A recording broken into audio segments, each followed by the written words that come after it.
Shalom, saudara-saudara. Senang ketemu lagi. Hari ini kita akan masuk ke topik yang agak advance ya. Saya yakin banyak sekali orang sungkan belajar kitab Wahyu. Tapi dengan hadirat Tuhan di sini, dengan pimpinan Roh Kudus, kita akan memahami kitab ini. Kita mau belajar.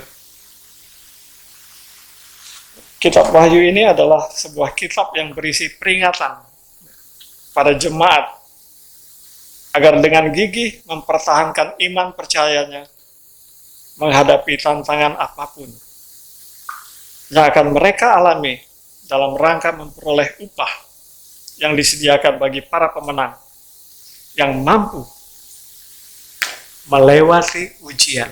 Saya garis bawahi, melewati ujian yang harus kita lalui. Siapa siap masuk ujian? Kalau Anda nggak belajar, Anda nggak siap. Kalau Anda nggak mempersiapkan diri Anda tidak akan lulus. Dan ujian ini pasti. Harinya jelas. Waktunya Tuhan yang menentukan. Dia akan datang mendadak. Kadang-kadang guru yang bijak tanpa memberitahu semua murid-muridnya, tiba-tiba hari ini siapkan ketok kosong, kita testing. Nah, semua murid yang tidak siap akan bingung, panik. Tapi semua yang siap, dia akan berhasil. Hari itu akan datang. Jelas Alkitab bilang, hari yang jahat itu akan datang. Kita ada bertahun-tahun dari kita lahir sampai hari ini, dari pertama kali kita ibadah sampai hari ini, bisa diingatkan terus. Berapa banyak yang mempersiapkan diri? Kenapa? Sungguh-sungguh hari itu akan datang. Sungguh-sungguh ujian itu akan muncul. Celaka bagi kita. Tuhan hanya bilang, jangan bilang aku tidak kasih tahu.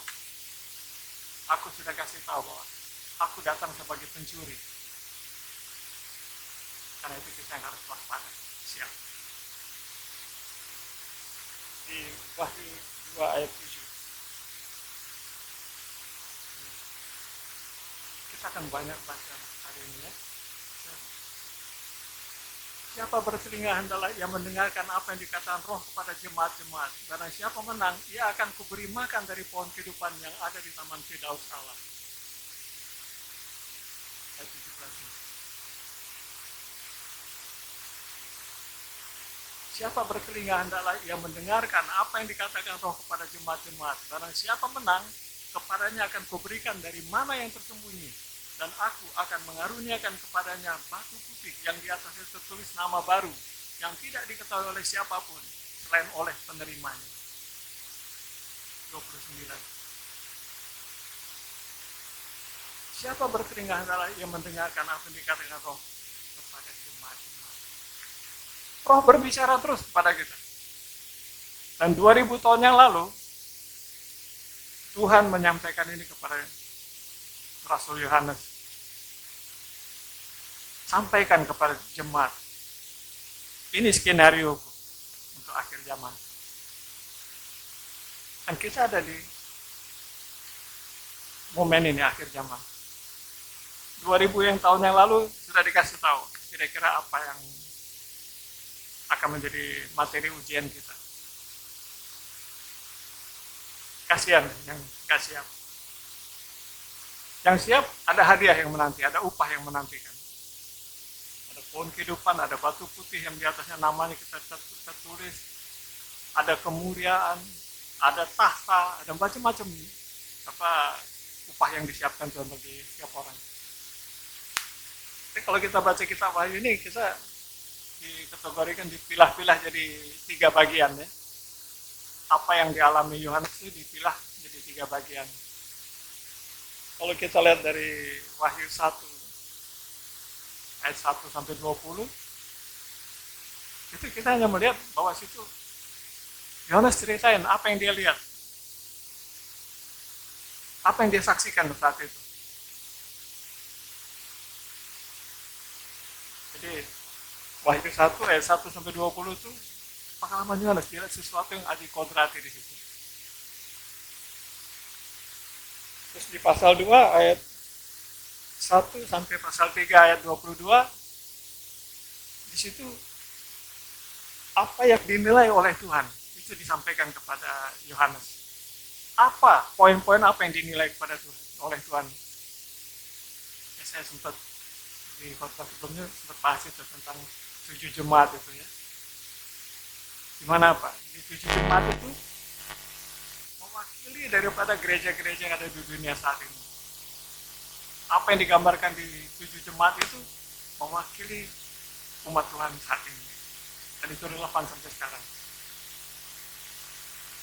Dan di tiap jemaat kita sudah belajar kemarin kan bahwa apa? Di situ ada malaikat yang ditempatkan Tuhan. Ada malaikat yang mengevaluasi jemaat ini. Dan semua hasil evaluasi ini sampai ke surga.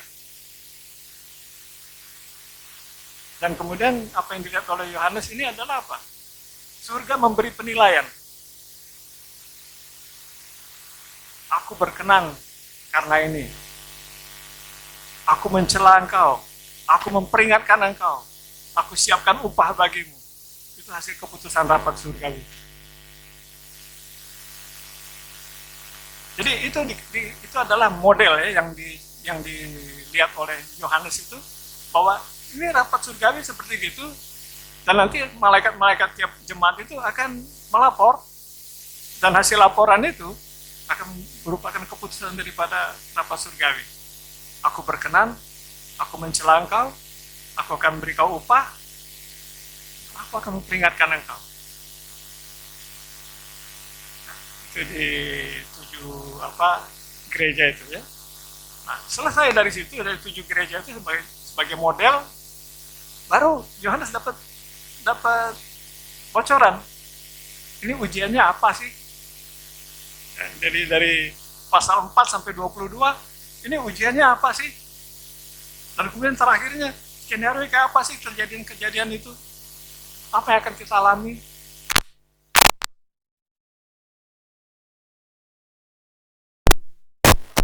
Bagaimana kita dibawa ke... Jadi itu ya, tiga bagian dari kisah Yohanes itu. Nah di sini kita lihat ya, Wahyu 1 ayat 12. Lalu aku berpaling untuk melihat suara yang berbicara kepadaku, dan setelah aku berpaling, tampaklah kepadaku 7 kaki dian dari emas. 13. Dan di tengah-tengah kaki dian itu ada seorang serupa anak manusia berpakaian jubah yang panjangnya sampai kaki, dan dadanya berlilikan ikat pinggang dari emas. 14. Dan bagaikan bulu yang dan matanya bagaikan nyala api. 15. Dan kakinya mengkilap bagaikan tembaga membara di dalam perapian, suaranya bagaikan desau air bah. 16. Dan di tangan kanannya ia memegang 7 bintang, dan dari mulutnya keluar sebilah pedang tajam bermata 2, dan wajahnya bersinar-sinar bagaikan matahari yang terik. Ini penglihatan pertamanya Yohanes. Dia lihat fenomena ini. Ya. Ayat 17 sampai 18. Ketika kemudian dia tersungkur aku di depan kakinya, sama seperti orang mati, tetapi ia meletakkan tangan kanannya di atasku, lalu berkata, jangan takut, aku adalah yang awal dan yang akhir. Terus, dan yang hidup, aku telah mati, namun lihatlah aku hidup. Siapa yang telah mati? Amin. Yohanes diizinkan melihat ya. Lihat, kalau aku mati, kamu tidak punya pengharapan. Tapi karena aku hidup, pengharapanmu nyata. Tidak sia-sia engkau percaya kepadaku. Karena aku bisa membuktikan bahwa aku hidup. Siapa ada di dalam aku, dia akan memperoleh hidup itu. Nah, kita semua mau hidup itu. Dan hidup itu memperkenalkan diri. Dia lihat, aku yang awal dan yang akhir tidak pernah mati. Kalau kamu di dalam aku, kamu pun akan kekal hidup. Ya. Jadi di sini Yesus memperkenalkan dirinya di situ. Kalau kita lihat di ayat 17-nya tadi, ulangi, ayat 17. Lalu berkata, jangan takut, aku adalah yang awal dan yang akhir. Penglihatan ini aneh, serem ya. Yohanes sampai ketakutan dia lagi nih. Tapi Yesus menenangkan dia. Aku Yesus, kamu kenal aku. Tapi yang dikenal Yesus, yang dikenal Yohanes itu adalah Yesus yang di Taman Eden, Yesus yang di Galilea, yang jalan-jalan sama mereka, yang naik perahu sama mereka, yang makan-makan sama mereka, yang kemudian mati digantung, itu yang dia kenal. Yesus yang satu ini dia nggak kenal. Waktu Yesus mengenal diri, akulah yang awal dan yang akhir, yang mati tetapi hidup. Supaya apa? Yohanes kemudian flashback ke belakang, dia bilang, oh ternyata benar ya, dia bilang akulah kehidupan. Bahwa siapa ada di dalam dia akan hidup. Jadi Yesus sambil memperkenalkan jati dirinya, dia juga memperkenalkan bahwa apa? Kehidupan itu nyata. Kehidupan nyata, sungguh-sungguh ada.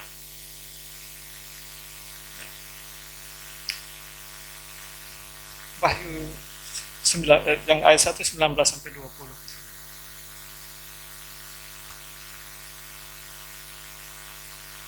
Karena itu tuliskanlah apa yang telah kau lihat, baik yang terjadi sekarang maupun yang akan terjadi sesudah ini. Ada pesan dari Yesus. Tuliskan apa yang kau lihat. Kenapa? Aku akan gambarkan skenario. 20. Dan rahasia ketujuh bintang yang telah kau lihat pada tangan kananku dan ketujuh kaki dian emas itu. Ketujuh bintang itu ialah malaikat ketujuh jemaat, dan ketujuh kaki dian itu ialah ketujuh jemaat. Jadi kaki dian itu adalah jemaat-jemaat ini. Itu kaki dian, nggak ada diannya. Siapa diannya? Tuhan Yesus. Kaki diannya ada di sini, dia hadir di sini, dan langkring di sini menjadi terang bagi kita semua. Itu tandanya bahwa dia berkenan ada di jemaat-jemaat ini. Kaki diannya ada di situ, dan diannya datang. Membawa terang ke sini semua. Dan di situ dikatakan, ketujuh bintang itu ialah malaikat ketujuh jemaat, dan ketujuh kaki dian itu ialah ketujuh jemaat. Malaikat ketujuh jemaat artinya apa? Setiap jemaat ada malaikat yang taruh sini. Jangan kaget. Anda sini ada rapotnya semua. Dicatat semua ya. Jika Anda menari, Anda memuji, Anda menyembah, Anda tersungkur, dicatat semua. Itu menjadi bahan penilaian. Seberapa dia mengasihi aku, berapa dia mengagumi aku, seberapa dia benar-benar melekat kepada aku. Kita lihat tadi, seperti nggak mau berhenti kalau kita memuji. Seperti nggak bisa mulut kita itu, seperti on fire, kita menyala, nggak bisa, sepertinya nggak bisa dimatiin. Kalau bisa nyembah terus, itu dicatat. Kemudian hatinya membara bagiku. Dan itu nilainya besar di mata Tuhan. Kenapa? Tuhan yang menilai hati.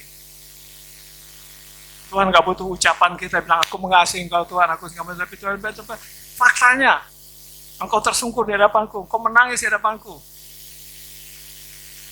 Ucapanmu keluar dari hatimu yang paling dalam, ungkapan hatimu.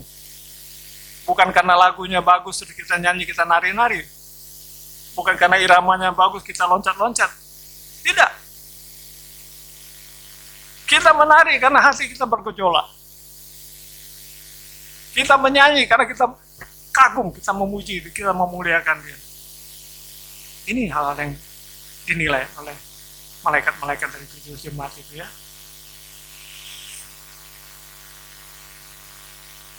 Di sini tadi dibilangkan dianya yang dapat penglihatan dia pakai jubah putih. Jubah putih itu kalau kita lihat dari makna rohani itu bicara tentang kekudusan. Jadi yang datang kepada jemaat itu dia yang kudus. Tadi kita nyanyi, kudus, kuduslah Tuhan. Dia yang kudus itu. Yang dilihat Yohanes itu. Ikat pinggang emas itu bicara tentang kebenaran. Berikat pinggangkan kebenaran. Dan kebenaran itu murni karena emas. Rambut putih itu melambangkan sesosok yang dihormati, yang kepadanya kita hormat. Wibawa, mata yang menyala, menggambarkan bahwa dia maha tahu, dia lihat semua, nggak ada yang tersembunyi, nggak ada yang bisa disembunyikan. Kaki tembaga itu bicara apa? Dia siap menghukum. Maka itu orang benar berani berdiri di hadapan dia yang kaki tembaga itu. Karena apa? Aku siap dihukum kalau aku salah. Karena aku nggak salah, aku berdiri di sini. Karena aku nggak bakal dihukum. Karena kaki tembaga itu bicara tentang action menghukum. Pedang bicara tentang kebenaran. Di lidahnya seperti pedang Tuhan. Artinya apa? Setiap ucapan dia benar. Matahari. Nah, tadi bisa di sini seperti matahari katanya. Itu bicara tentang kemuliaan. Kemuliaan Allah. 7 kaki dian jemaat Yesus adalah dian yang menyala di atasnya ya. Jadi ada dian di atas. Jadi 7 kaki dian itu di setiap gereja ini 7 itu hanya melambangkan ya. Jadi itu ada 7 sampel. Kita ada berapa juta gereja di sini. Semua Tuhan taruh kaki dian. Pertanyaannya diannya datang nggak di situ? Kalau diannya datang, serangnya menyala. Percuma kaki dian itu kalau diannya nggak hadir. Maka itu kalau kaki dian itu diambil, Tuhan nggak datang. Aku akan mengambil kaki dianku daripadamu. Silakan. Nggak ada Tuhan di situ.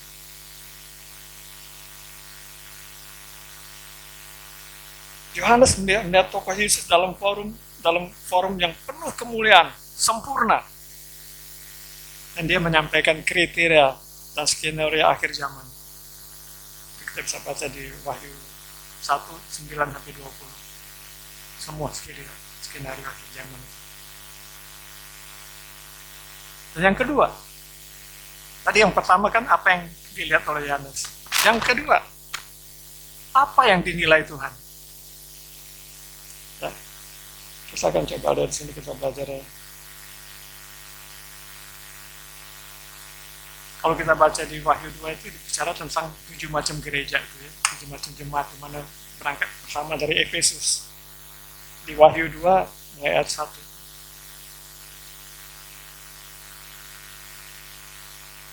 Tuliskanlah kepada jemaat Efesus, lihatlah firman dari Dia yang memegang ke7 bintang itu di tangan kanannya dan berjalan di antara ke7 kaki dian emas itu.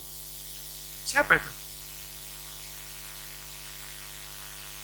Yesus. 2. Aku tahu segala pekerjaanmu. Artinya apa? Tercatat semua. Baik jerih payahmu maupun ketekunanmu. Aku tahu bahwa engkau tidak dapat sabar terhadap orang-orang jahat. Artinya gini nih, berapa banyak kita sini ya, kalau ngelihat orang nggak benar, kita gemes rasanya, kita apa gimana? Benar nggak sih ini? Saya bilang nggak benar. Kenapa? Buah roh penguasaan diri tidak ada pada kita. Udah kalau ada orang yang nyebelin kita, doain aja. Kenapa? Gak usah gemes, gak usah benci. Kenapa? Mencemarkan diri kita. Doain aja. Kenapa? Kita mau dia selamat. Tapi nggak usah kita kemudian jadi geram, nggak usah kita semua jadi apa, kenapa? Kita jadi semangat. Bahwa engkau telah mencobai mereka yang menyebut dirinya rasul, tetapi yang sebenarnya tidak demikian, bahwa engkau telah mendapati mereka pendusta. Berapa banyak kita menghakimi hamba-hamba Tuhan yang bicara. Penghakiman bukan milik kita, milik Tuhan. Siapapun mau jadi pembicara di mimbar ini, tugas Anda hanya satu.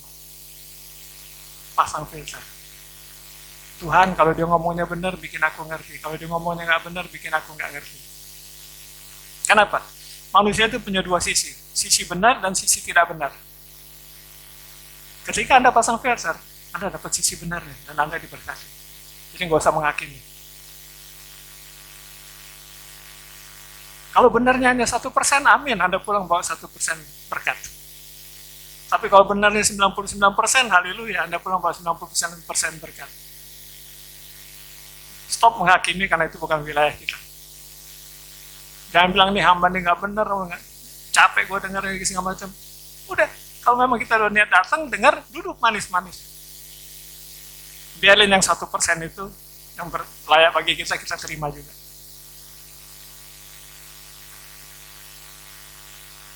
Tiga. Dan engkau tetap sabar dan menderita oleh karena namaku, dan engkau tidak mengenal lelah. Sabarnya itu dinilai Tuhan. Kenapa? Itu buah roh. Sekalipun gemes, sekalipun gimana, buah roh. Tapi kadang-kadang gemes itu muncrat juga gitu. Kelihatan juga. 4. Dari Yohanes kepada ketujuh jemaat di Asia Kecil, kasih karunia dan damai sejahtera menyertai kamu dari Dia yang ada, yang sudah ada, dan yang akan datang, dan dari ketujuh roh yang ada di hadapan tahtanya. Yohanes bicara kepada Efesus ini tentang apa? Ini yang nyampaikan Yesus. Apa yang aku lihat itu, dia menyampaikan pesan ini kepada kamu. 5.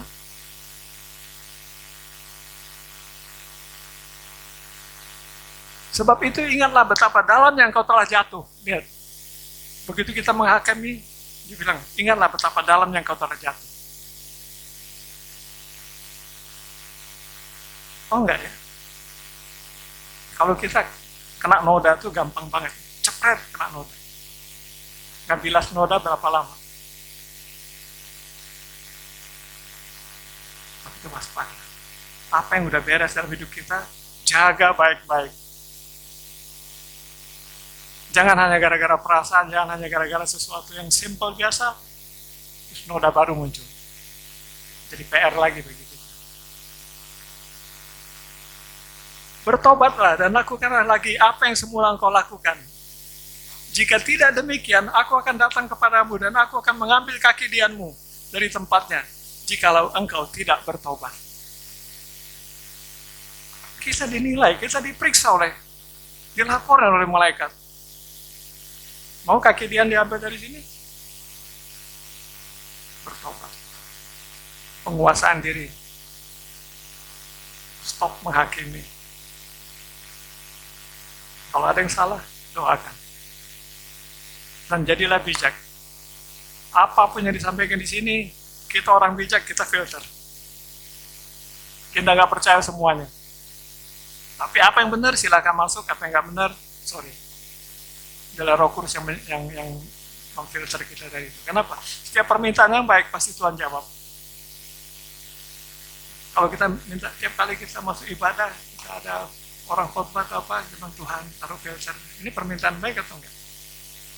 Kenapa? Karena kita mau yang murni. Mintalah engkau akan diberi. Ketuklah pintu akan dibuka. Carilah engkau akan menemukan. 6. Tetapi ini yang ada padamu, yaitu engkau membenci segala perbuatan pengikut-pengikut Nikolaus yang juga kubenci. Tuhan membenci ya, penyesat-penyesat kan. Lebih baik batu kilancar di lehernya dilemparkan ke dalam laut yang paling dalam. Kita juga benci penyesat-penyesat. Tapi Tuhan bilang apa? Kuasai dirimu. Aku juga benci mereka. Tapi kuasai dirimu. Karena itu ranahku. Aku yang berhak menghakimi mereka, bukan kamu. 7. Siapa bertelinga hendaklah ia mendengarkan apa yang dikatakan Roh kepada jemaat-jemaat. Barang siapa menang, ia akan kuberi makan dari pohon kehidupan yang ada di Taman Firdaus. Dan hidup kekal. Ya, jadi kunci satu. Hati-hati dengan sikap kita. Selama sikap kita tidak bertentangan dengan hukum Allah, amin. Tapi kalau sikap kita bertentangan dengan hukum Allah, berubahlah, bertobatlah. Itu pesan kepada jemaat di Efesus ya. Yang kedua, ayat 8. Ini pesan kepada jemaat Smyrna. Jadi ini tadi ada satu kelompok manusia yang kasusnya kayak gitu. Penguasaan dirinya kurang. Buah rohnya nggak sempurna. Sekarang ini ada lagi, satu lagi, model lain lagi nih. Model Smyrna. Dan tuliskanlah kepada jemaat di Smyrna, inilah firman dari yang awal dan yang akhir, yang telah mati dan hidup kembali. Artinya apa? Kenapa dia bilang awal dan akhir telah mati dan hidup kembali? Kenapa dia ngomong gini? Karena di Smyrna ini ada martir-martir yang mati.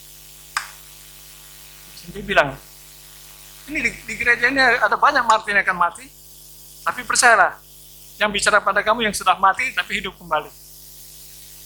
Artinya gak usah takut dengan kematian. 9. Aku tahu kesusahanmu dan kemiskinanmu, namun engkau kaya. Kaya dalam apa? Ini mungkin miskin secara fisik ya, tapi kaya secara rohani. Namun engkau kaya dan fitnah mereka yang menyebut dirinya orang-orang Yahudi, tapi yang sebenarnya tidak demikian. Sebaliknya mereka adalah jemaat iblis.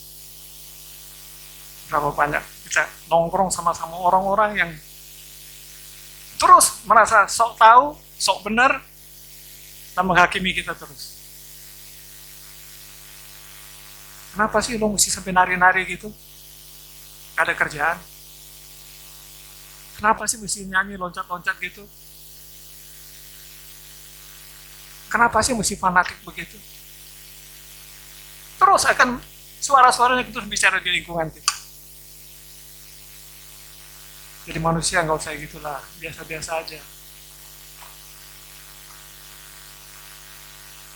Jadi mereka nih dirinya orang Yahudi, orang percaya, tetapi yang sebenarnya tidak demikian. Sebaiknya mereka adalah jemaah iblis. Kenapa dibilang jemaah iblis? Kenapa? Di dalam mereka itu penuh dengan roh jahat. Dan roh jahat itu membuat mereka menghakimi kita.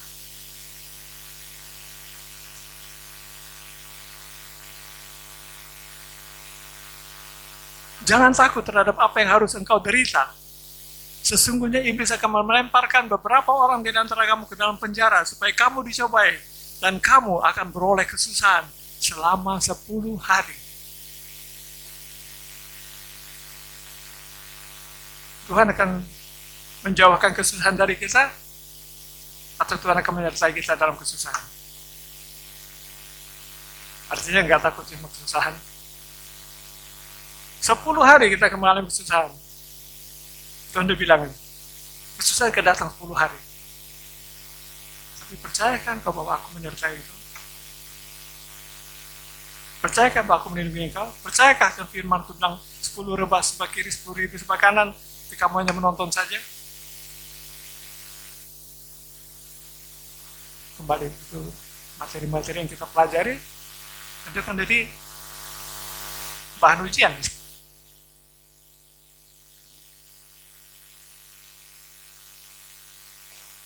Hendaklah engkau setia sampai mati. Ya, saya bicara kemarin itu, salah satu misi gereja di akhir zamannya adalah apa? Cetak martir-martir. Yang mati adalah keuntungan. Jika hidup, aku hidup bagi Kristus. Untuk melayani dia saja. Taat dan takluk kepada kehendaknya.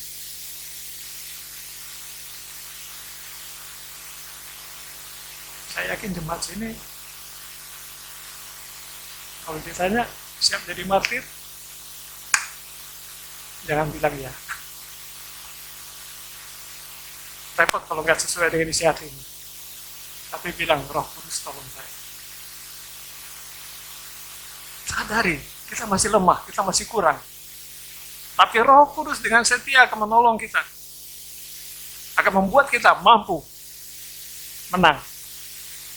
Bukan karena kita mampu. Maka itu jangan pernah bilang ya, Petrus kan dia bilang apa? Kau tidak boleh mati Tuhan. Jangan bilang apa? Sebelum ayam berkokok 3 kali, engkau telah menyangkal aku 3 kali.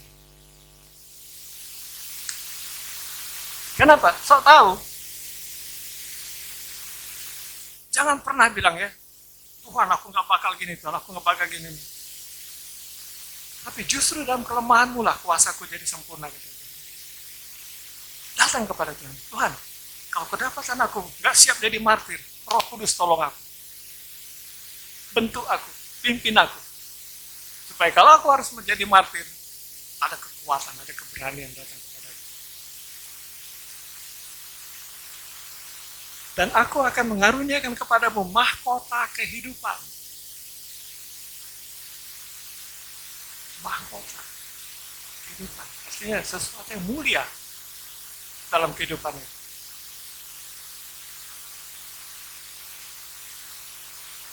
11. Siapa bertelinga hendaklah ia mendengarkan apa yang dikatakan Roh pada jemaat-jemaat. Barang siapa menang, ia tidak akan menderita apa-apa oleh kematian yang kedua.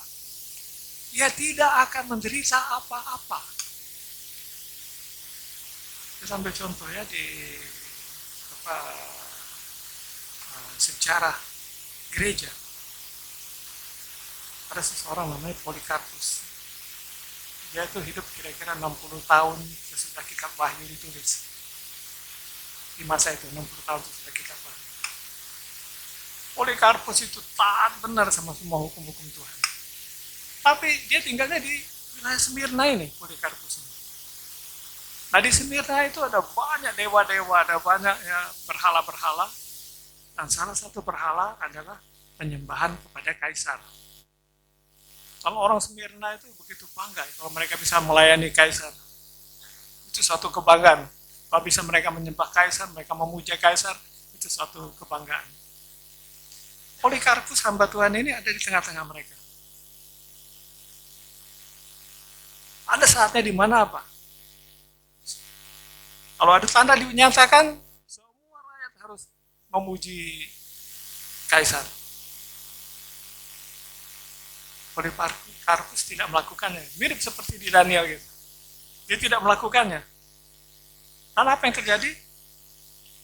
Ada petinggi-petinggi yang tadi di jemaah iblis tadi lapor sama kaisar. Itu ada Polikarpus. Dia nggak anggap engkau sebagai Tuhan. Polikarpus nggak bisa. Karena aku punya Tuhan yang hidup. Raja bukan Tuhan, kaisar bukan Tuhan. Aku nggak bisa. Dia lari, tapi ada mata-mata yang kemudian bocorin di mana dia tinggal dan dia ditangkap. Apa yang terjadi? Hukumannya adalah dibakar hidup-hidup. Sini kita ambil satu ucapan dari Polikarpus ya waktu dia mau dibakar itu. Sudah 86 tahun aku melayani Kristus dan ia tidak pernah bersalah terhadapku. Bagaimana mungkin aku menghujat rajaku yang sudah menyelamatkan aku? Itu keputusan itu naik, siap dibakar itu.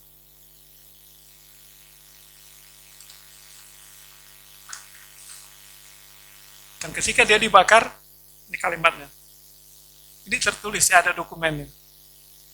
Aku memujimu bahwa engkau dengan anugerahmu menganggap aku layak untuk menerima apa yang terjadi pagi ini dan pada jam ini, sehingga aku dapat dibawa ke dalam kelompok para martir dalam pialamu. Dia bangga bisa masuk dalam kelompok para martir.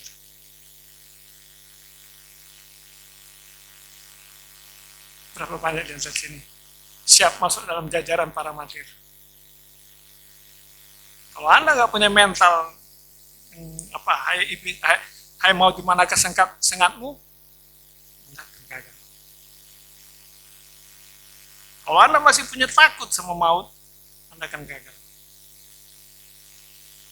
Kita lihat Paulus itu mati adalah keuntungan, tapi jika aku hidup bagi Kristus, menyembah Dia, melayani Dia. Mental itu muncul di situ. Nah kita lihat, ketika Petrus disalib, dia nggak mau disalib sama seperti Tuhannya. Dia minta disalib terbalik. Dan kita lihat ya, begitu banyak ya orang murid-murid Tuhan Yesus, semuanya matinya mati wajar atau enggak? Kalau kita bahas ya ngeri-ngeri matinya. Ada yang dipotong pakai pedang, ada yang ditarik pakai kuda. Ini pengikut Kristus loh. Matinya serem-serem. Kita mau mati manis-manis atau mau mati kayak gitu? Kalau mau mati manis-manis, bilang Tuhan ambil aku sekarang. Ya, mati tempat tidur. Tapi kalau Anda masuk nanti ke hari yang jahat itu, yang serem-serem ini datang. Pertanyaannya, siap mental enggak? Jangan bilang aku nggak kasih tahu.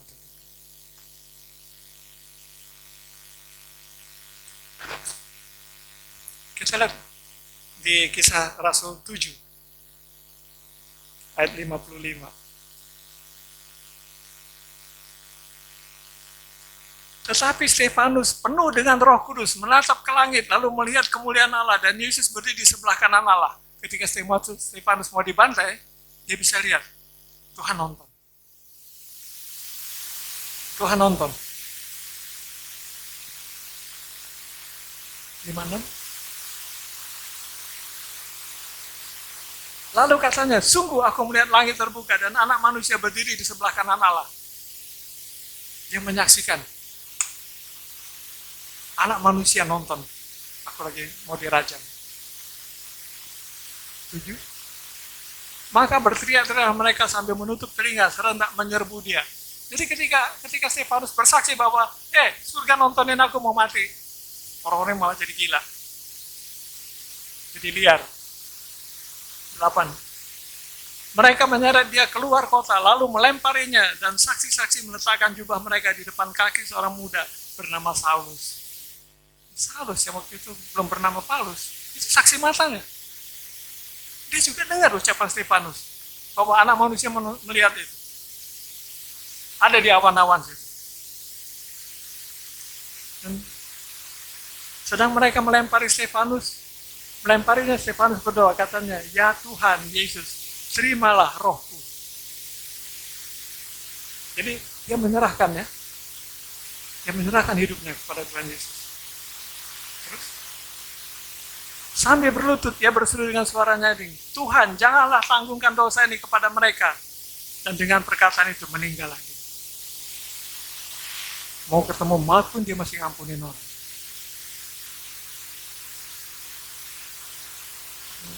Khotbah saya lagi bilang, kalau ada ISIS mau potong leher kita, bisa nggak kita lihat gini, Tuhan Yesus mengasihi engkau, leher kita dipotong.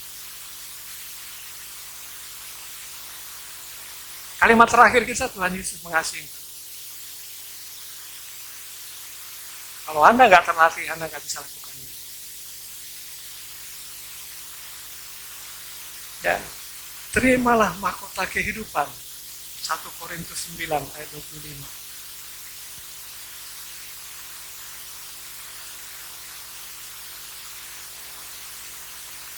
Tiap-tiap orang yang turut mengambil bagian dalam pertandingan menguasai dirinya dalam segala hal. Mereka berbuat demikian untuk memperoleh suatu mahkota yang fana.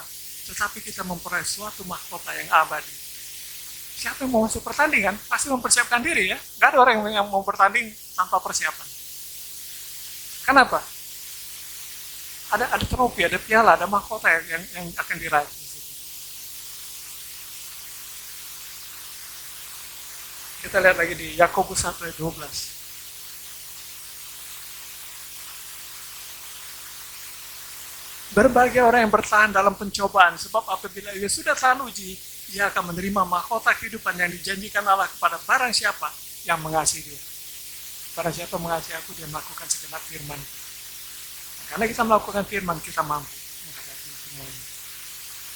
Maka itu tiap firman yang kita terima, minggu demi minggu, hari demi hari, jalankan.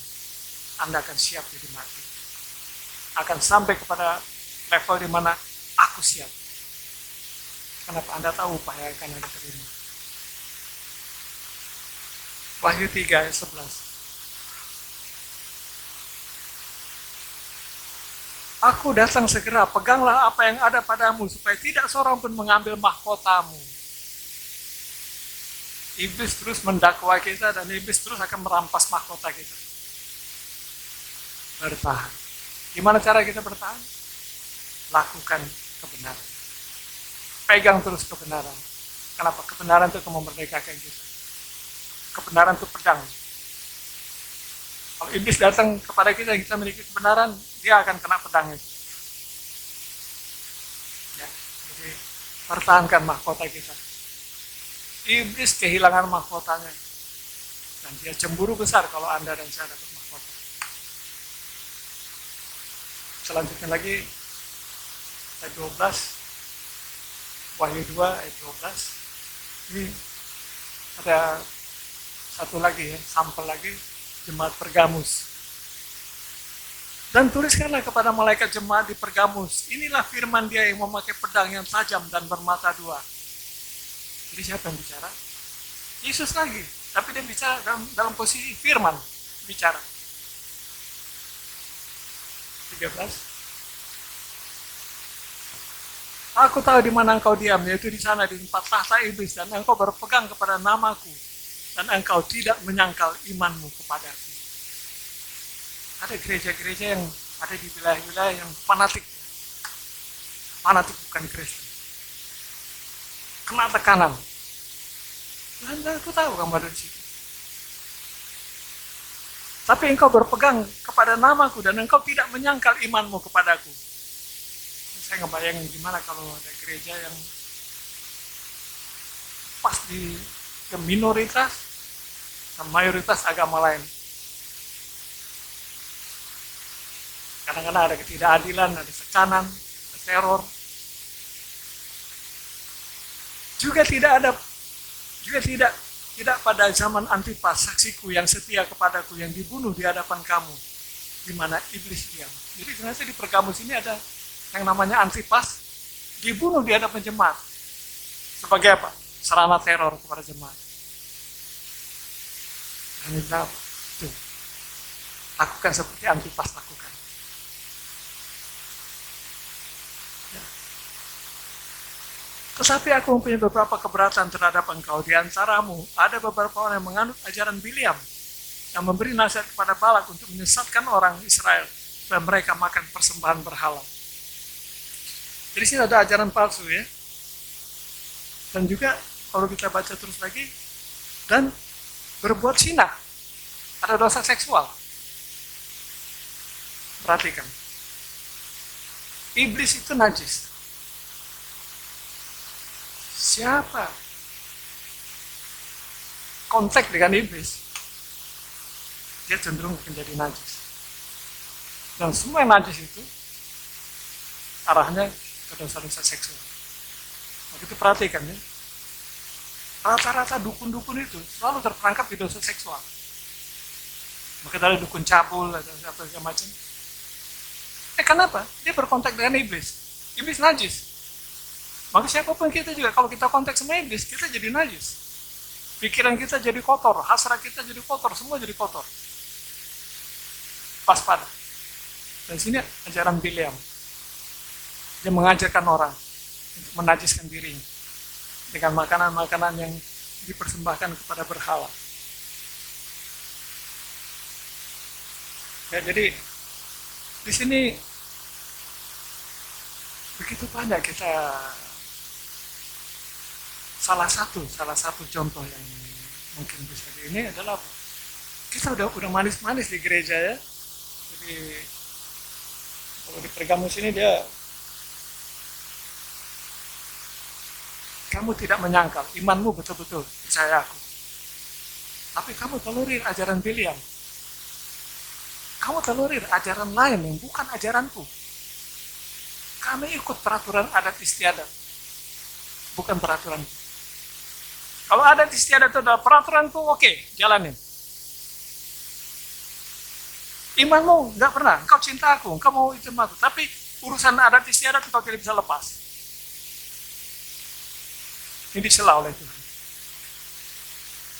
Aku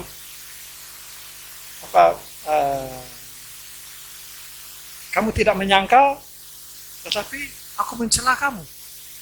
Karena budaya itu kamu pelihara. Kamu biarkan jalan masuk dalam kehidupanmu. Di situ ada berhala. Kalau ada istiadat tidak ada berhalanya, amin, jalankan. Tapi kalau di situnya kedapatan berhala, stop.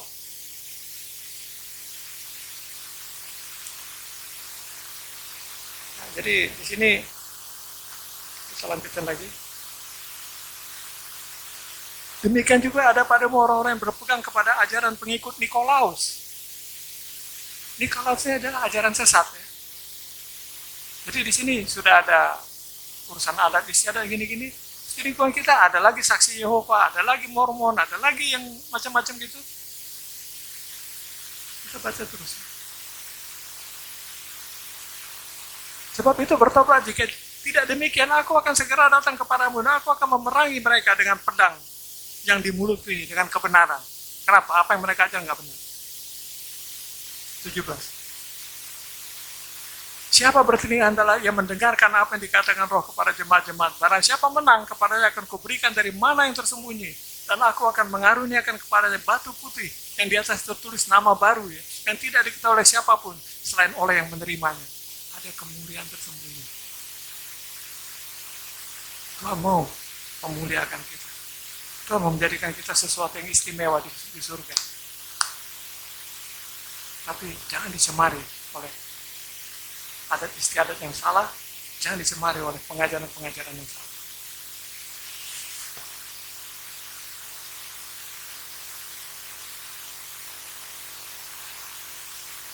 Berikutnya, ini berikutnya kepada jemaat Sardis ya, dari Tiatira. Dan tuliskanlah kepada malaikat jemaat di Tiatira, inilah firman anak Allah, yang matanya bagaikan nyala api dan kakinya bagaikan tembaga. Kenapa dia bilang gini? Aku melihat semua perbuatanmu dan aku siap menghukum. Kepada Tiatira dia bilang begitu. Aku melihat semua perbuatanmu dan aku tidak sungkan menghukum. 18.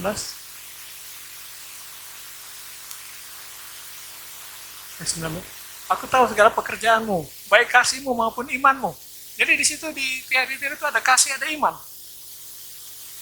Baik pelayananmu, mau ketekunanmu, aku tahu bahwa pekerjaanmu yang terakhir lebih banyak daripada yang pertama.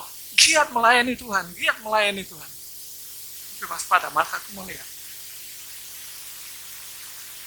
Terus, tetapi aku mencela engkau karena engkau membiarkan wanita Isabel yang menyebut dirinya nabiah mengajar dan menyelesaikan hamba-hambaku supaya berbuat zina dan makan persembahan-persembahan berhala. Ini lagi nih, ajaran-ajaran sesat.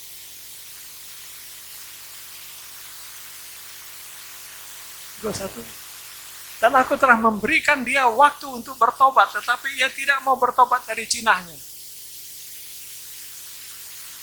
Sudah berapa banyak pengajaran-pengajaran yang salah, Tuhan coba luruskan. Tapi mereka nggak mau. Mereka katakan, kan ini doktrin. Nggak bisa. Doktrin. Tuhan bilang, mataku melihat. Nggak peduli kamu kerjanya sehebat apapun, kamu melayani aku sehebat apapun, tapi kalau salah, tetap salah di mata. Aku akan menghukum. Terus, lihat, aku akan melemparkan ke atas ranjang orang sakit, dan mereka yang berbuat zina dengan dia akan kulemparkan ke dalam kesukaran besar, jika mereka tidak bertobat dari perbuatan-perbuatan perempuan itu.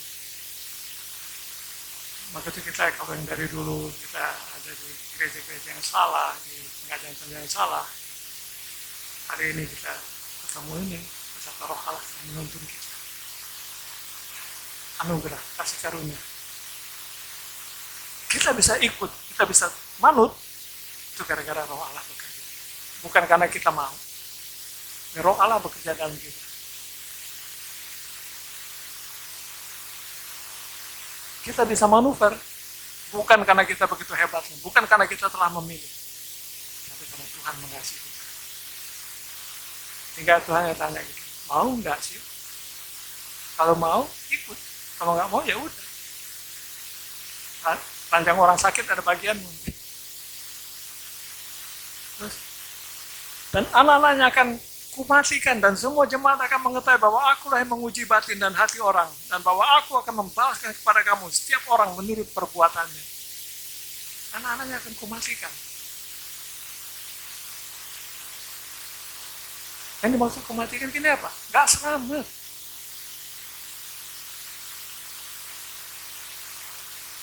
Paling ironis ya kalau gara-gara orang tua anak-anaknya gak selamat.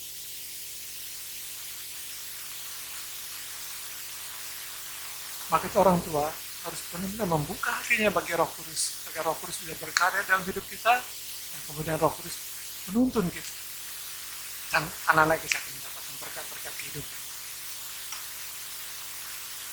24. Tetapi kepada kamu, yaitu orang-orang lain di Tiatira yang tidak mengikuti ajaran itu dan tidak menyelidiki apa yang mereka sebut selubung iblis, kepada kamu aku berkata, aku tidak mau menanggungkan beban lain kepadamu. Ada juga orang-orang yang sudah benar-benar ya, ada ajaran palsu, tapi dia nggak mau. Ibaratnya gini nih, ya sekarang aku udah nggak pakai cara doa yang begini, aku udah pakai cara doa yang benar. Ada teman-teman yang pakai cara doa yang salah, maaf bicara, misalnya masih doa Bapa kami jadi mantra gitu, orang sakit doa Bapa kami, usir setan doa Bapa kami gitu. Nah orang lain ada yang sudah tapi dia udah nggak melaksanakan itu. Dia udah tahu doa yang benar itu gimana. Dia udah nggak pakai tasbih. Dia udah tahu, dia udah nggak mau. Hanya konyolnya apa? Dia nggak keluar. Tuhan bilang aku juga memperhitungkan kamu. Ya, aku tidak mau menanggungkan beban lain kepadamu. Kenapa?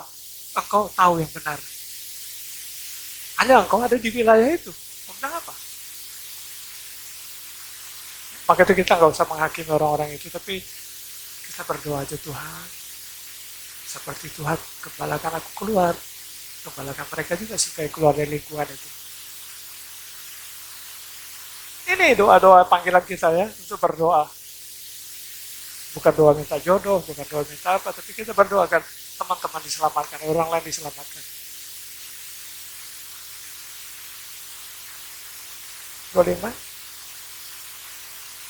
Tetapi apa yang ada padamu, peganglah itu sampai aku datang. Artinya apa?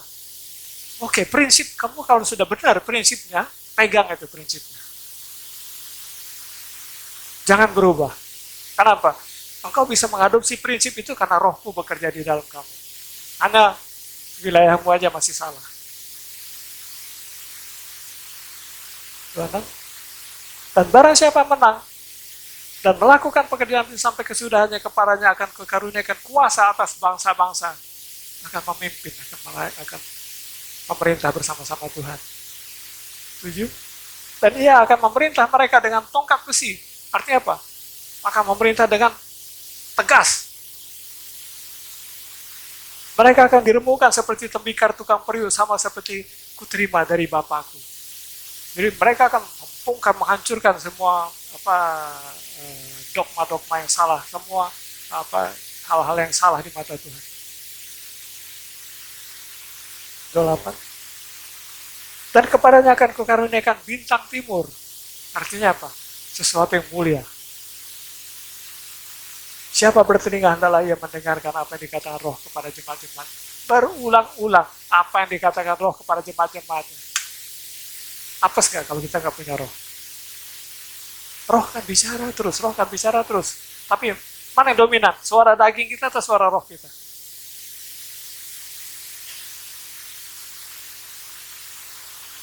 Berapa banyak? Roh bicara, kita patahkan. Roh bicara, kita patahkan. Kenapa? Daging kita masih kental banget. Maka daging harus mati. Nah, kunci satu, kita nggak bisa matiin daging kita sendiri. Kalau kita mencari ada kedagingan kita masih kuat, kita doa, Tuhan, tolong Tuhan, matikan dagingku Tuhan. Setiap permintaan yang baik dijawab Tuhan. Dan itu akan memberikan kuasa kepada roh itu mengambil alih, mendominasi kedagingan kita.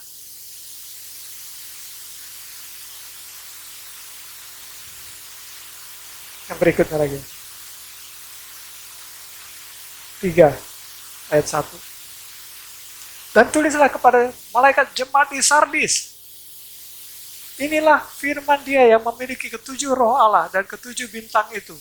Aku tahu segala pekerjaanmu. Engkau dikatakan hidup padahal engkau mati. Yang bicara ini adalah Dia yang hadir di gereja. Dia yang hadir di gereja. Engkau dikatakan hidup padahal engkau mati. Aku ada di gerejamu, aku di tempatmu, aku tahu. Kamu pikir kamu hidup? Tidak, kamu mati.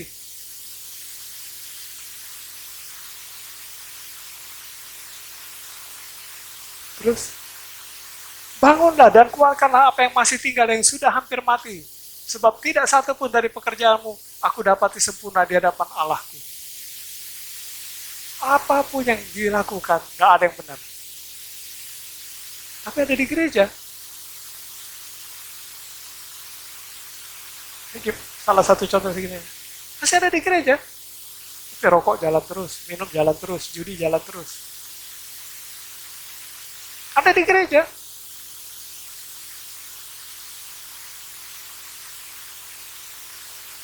Tiga.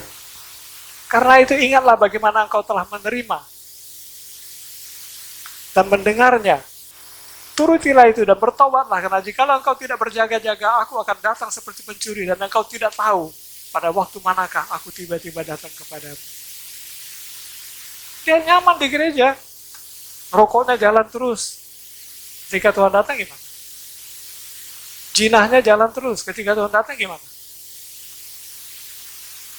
Gak ada satu perbuatanmu yang bisa membanggakan aku, kata Tuhan.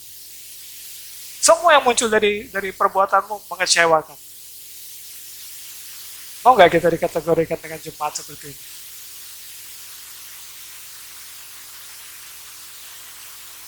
Nah, kita kepengen dengar hai hambaku yang baik ya. Bukan hai hambaku yang jahat.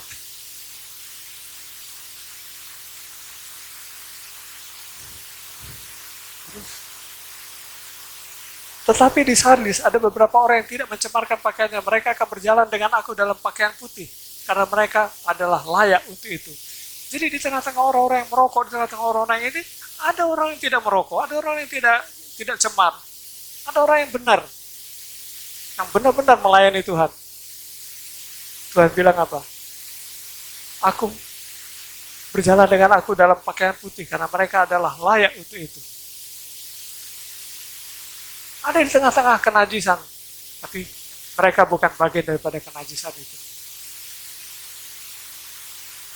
Tuhan tetap akan berkenan dengan mereka, karena Tuhan kita adil.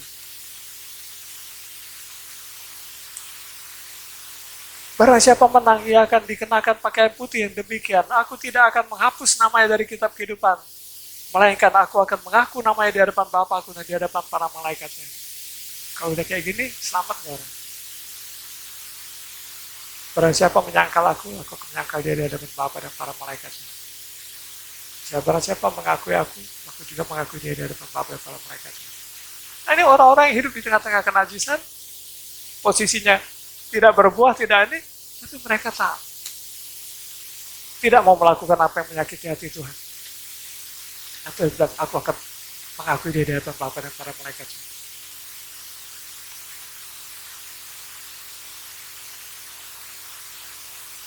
Siapa bertelinga adalah yang mendengarkan apa yang dikatakan Roh kepada jemaat-jemaat. 7. Dan tuliskanlah kepada malaikat jemaat Philadelphia, inilah firman dari yang kudus, yang benar, yang memegang kunci Daud. Apabila ia membuka, tidak ada yang dapat menutup. Apabila ia menutup, tidak ada yang dapat membuka. Yang maha kuasa, yang memegang kehidupan, dia menegur Philadelphia. 8. Aku tahu segala pekerjaanmu. Lihat, aku telah membuka pintu bagimu yang tidak dapat ditutup oleh seorang pun. Aku tahu bahwa kekuatanmu tidak seberapa, namun engkau menuruti firmanku dan engkau tidak menyangkal namaku. Tuhan buka semua. Tuhan kasih firman yang cukup. Tuhan kasih hal-hal yang bisa jadi terobosan bagi jemaat di Philadelphia. Lihat, beberapa orang dari jemaah iblis, yaitu mereka yang menyebut dirinya orang Yahudi, tetapi yang sebenarnya tidak demikian, melainkan berdusta. Karena akan kuserahkan kepadamu, sesungguhnya aku akan menyuruh mereka datang dan tersungkur di depan kakimu dan mengaku bahwa aku mengasihi engkau. Lihat ya, ada orang-orang yang rese di lingkungan kita. Tuhan berikan semua fasilitas yang komplit, tapi ada orang yang rese terus ya. Terus menghakimi kita, terus mengini kita. Gimana cara Tuhan bikin dia tersungkur di hadapan kita? Gampang. Tiba-tiba istrinya atau orang yang dia kasih sakit berat. Dokter bilang, tidak ada harapan. Tinggal 2 bulan, 3 bulan. Cari deh. Nah kemudian apa? Ketika dia datang ke kita menumpangkan tangan ke atas dia mengalami kesembuhan, dia akan tersungkur di hadapan kita. Itu cara Tuhan buat orang tersungkur di hadapan kita. Dia udah cari kemana-mana kekuatan, nggak dapat. Tapi orang-orang yang dia hakimi, orang dia hina, orang-orang dia itu bisa memberi solusi kepada dia. Itu yang bikin mereka tersungkur di depan kaki dan mengaku bahwa aku mengasihi engkau. Kenapa? Melalui engkau, aku hadir. Itu yang dialami oleh Ayub. Kan? Kalau Ayub tidak minta ampun untuk 4 orang konselor yang menasihati dia, 4 konselor itu nggak diampuni. Karena 4 konselor datang kepada Ayub bilang apa? Ayub, lo ini berdosa. Gak mungkin orang gak berdosa kena tulah. Gini. Jadi mereka menekan Ayub terus bilang Ayub berdosa. Padahal Ayub gak berdosa. Yang mereka lupa, ini lagi ada taruhan antara Tuhan sama iblis kan. Aku angkat pagarku, tapi jangan ambil jiwanya. Lihat, dia gak akan nyangkal aku. Nah ini yang gak dikenal, gak dipahami oleh 4 konselor itu. Dan mereka terus menghakimi Ayub. Dia tekan Ayub, suruh ngaku dosa. Ayub bilang, dosa apa sih? Dan di endingnya dibilang apa? Kalau Ayub tidak minta ampun untuk mereka, mereka tidak diampuni. Karena sok tahu. Itu waspada, jadi konselor juga ya. Jangan main sembarang menghakimi. Tanya Tuhan. Sebelum kita mau melayani orang, memberi nasihat, tanya Tuhan. Apa yang dibutuhkan orang ini? Apa yang terbaik bagi dia? Jangan sok main hakim sendiri. Emang benar upah dosa dalam maut ya. Siapa yang berdosa, buka pintu bagi roh jahat. Dan kemudian celaka akan datang, masalah akan datang. Tapi lihat, ini konselor yang gak tanya Tuhan. Kasusnya kayak gitu. Ayub gak salah, dia gak ngerti Tuhan lagi bikin apa di situ, di dunianya Tuhan.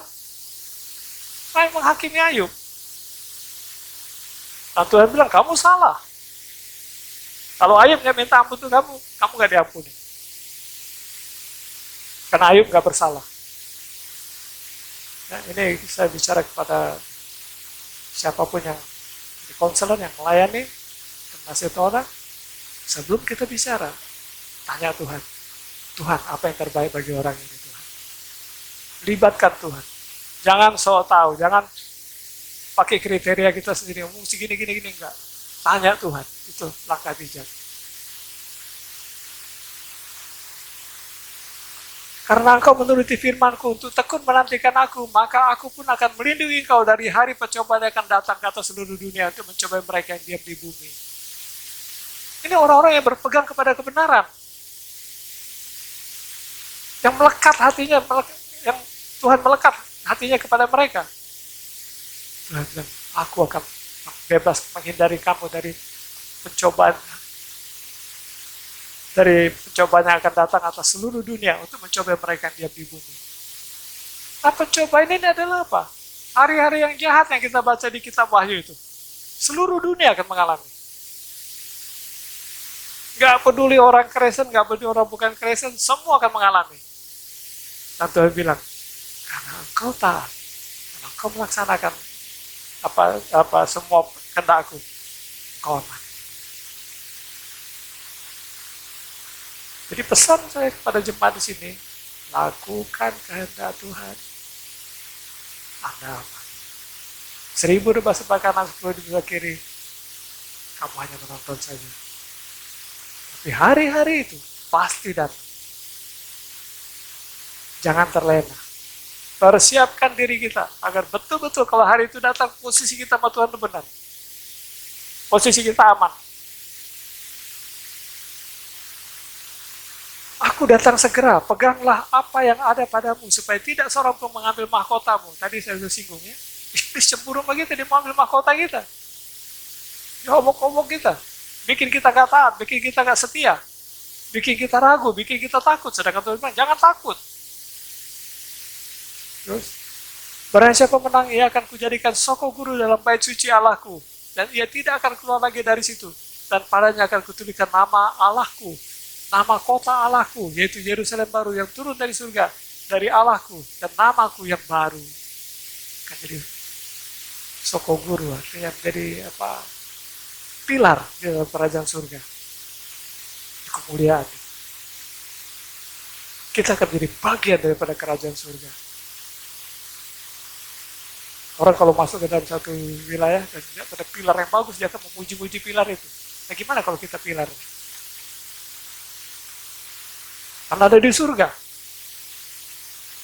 Ketika suatu hari kita sampai di surga, betapa indahnya pilar ini. Ternyata itu orang-orang yang dulunya taat sama Tuhan. 13. Siapa berarti yang mendengarkan apa yang dikatakan Roh kepada jemaat-jemaatnya?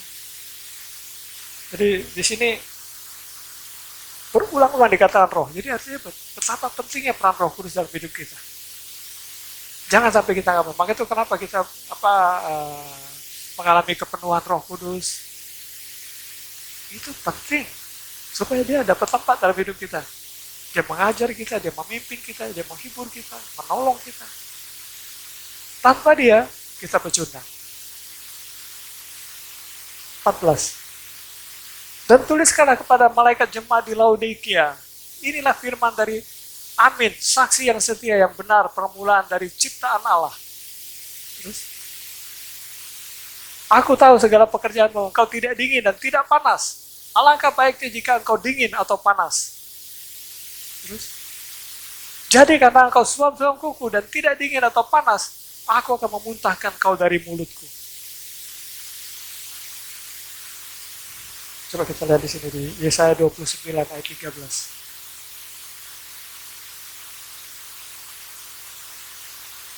Dan Tuhan telah berfirman, oleh karena bangsa ini datang mendekat dengan mulutnya dan memuliakan aku dengan bibirnya, padahal hatinya menjauh daripadaku. Dan ibadahnya kepadaku hanyalah perintah manusia yang dihafalkan. Ini nih orang-orang yang suap-suap. Ke gereja bukan karena cari Tuhan. Ke gereja hanya karena mode, karena kebiasaan. Aku baru beli baju baru, aku mesti ke gereja. Seluruh gereja mesti lihat baju baru. Hah? Pola pikir gini kan ada ya? Aku baru beli mobil baru. Ayo kita ke gereja, satu keluarga gereja, biar semua orang lihat itu. Parkir depan gereja, depan pintu.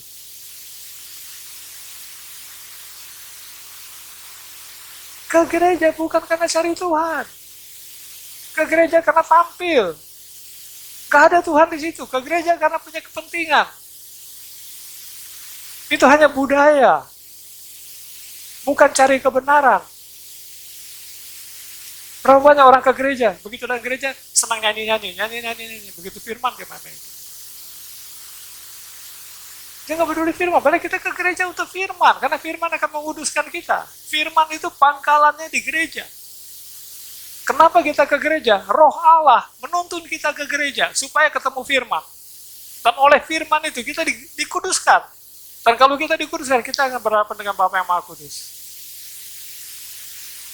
Berapa banyak orang datang ke sini hanya gara-gara apa? Banyak teman situ, enak, kongko-kongko, habis itu kita ngobrol-ngobrol. Gak ada kepentingannya untuk mencari kebenaran.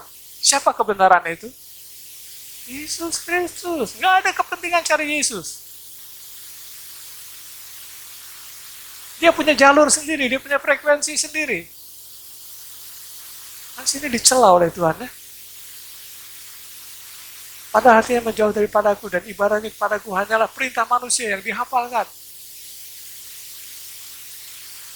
Semua yang dilakukan sini hanya apa? Show. Tampil doang. Tapi nggak ada dari hati. Tadi yang Wahyu 3 selanjutnya.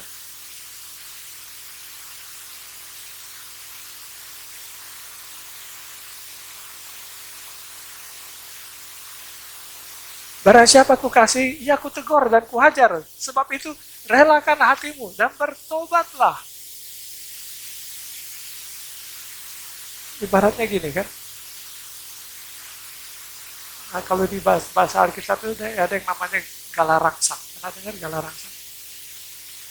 Itu seperti bambu tajam. Itu untuk melatih lembu supaya taat. Lembu yang baru pertama kali narik gerobak, itu cenderung nendang. Supaya taat dipasang bambu lancip di belakang. Jadi kalau dia tendang, kesakitannya. Nah kemudian apa? Karena tiap kali dia tahu sakit, dia stop nendang. Nah kadang-kadang Tuhan pasang galarangsang di kita juga. Tiap kali kita ngomong kotor, terjadi sesuatu. Tiap kali kita bikin dosa, terjadi sesuatu. Nah tinggal kita, enggak sih? Saya yakin semua pernah ngalamin ya. Tiap kali saya melakukan ini yang salah gini, masalah ini muncul. Kadang-kadang itu galarangsang yang dipasang Tuhan. Dia melatih kita. Stop, katanya. Stop. Jangan lakukan lagi itu. Tapi berapa banyak orang ya, udah dipasang itu, berulang-ulang kali dia lakukan lagi. Berulang-ulang kali. Kenapa? Karena hatinya melekat di situ.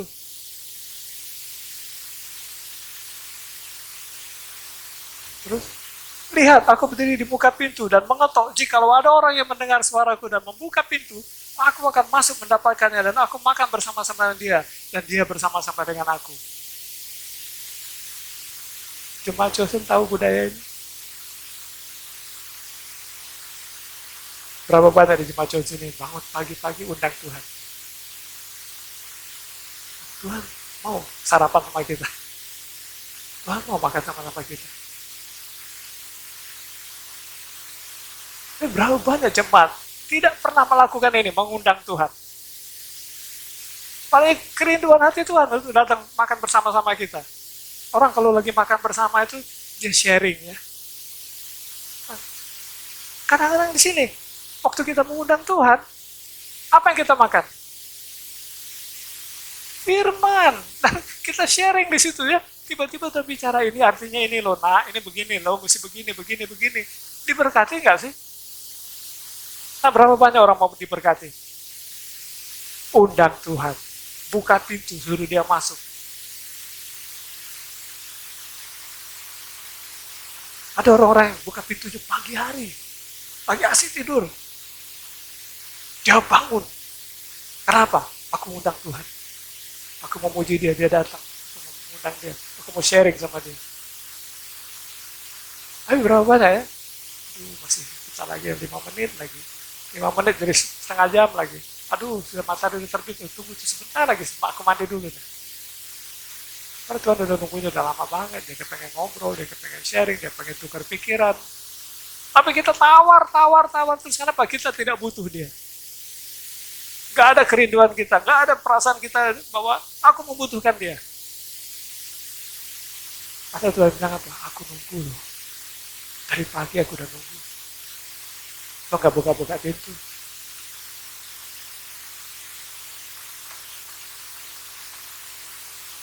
Terserah mau buka pintu jam berapa, tapi undang dia. Undang dia. Izinkan makan bersama dia.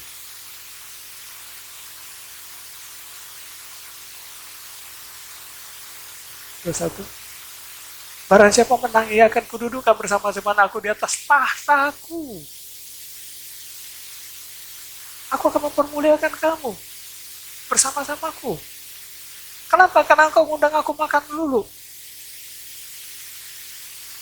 Aku bagi tahtaku kepadamu. Sebagaimana aku pun telah menang dan duduk bersama-sama dengan Bapakku di atas tahtanya. Seperti Bapa berbagi tahta sama Yesus. Yesus mau berbagi tahta sama kita. Undang dia.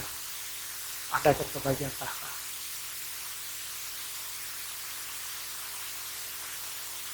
Siapa bertelinga adalah yang mendengarkan apa yang dikatakan Roh kepada jemaat-jemaat.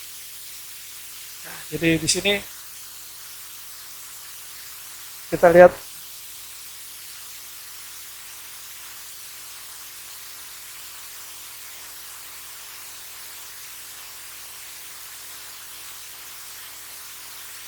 (23) coba.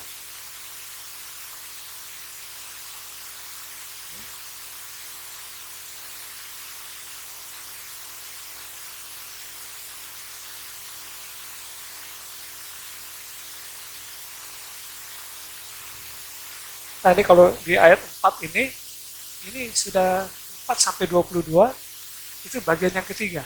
Apa yang akan terjadi kemudian? Itu yang dialami oleh dilihat oleh Yohanes. Jadi pertama, Yohanes melihat figur Yesus dengan segala kemuliaannya. Yang kedua, Yohanes dikasih pengertian tentang ini loh kriteria ujian yang akan itu. Inilah apa yang hal-hal yang Tuhan berkenan, hal yang Tuhan nggak berkenan. Mudah-mudahan kamu bisa lulus itu. Dan yang ketiga, di sini mulai ayat 4 sampai ke 22 ya. Itu semua yang akan terjadi berikutnya. Nah, di sini saya pengen ini ya, review secara kilat aja ya. Kita semua kan katanya yakin kita akan mengalami hari-hari jahat seperti Daniel. Ya, tapi begitu cawan murka Tuhan, kita udah diangkat. Nah di sini kita lihat ya, kalau kita baca mulai 4 berikutnya terus ini, kita lihat di bawah situ ya, di Wahyu 6 sampai Wahyu 8, itu bicara tentang materai.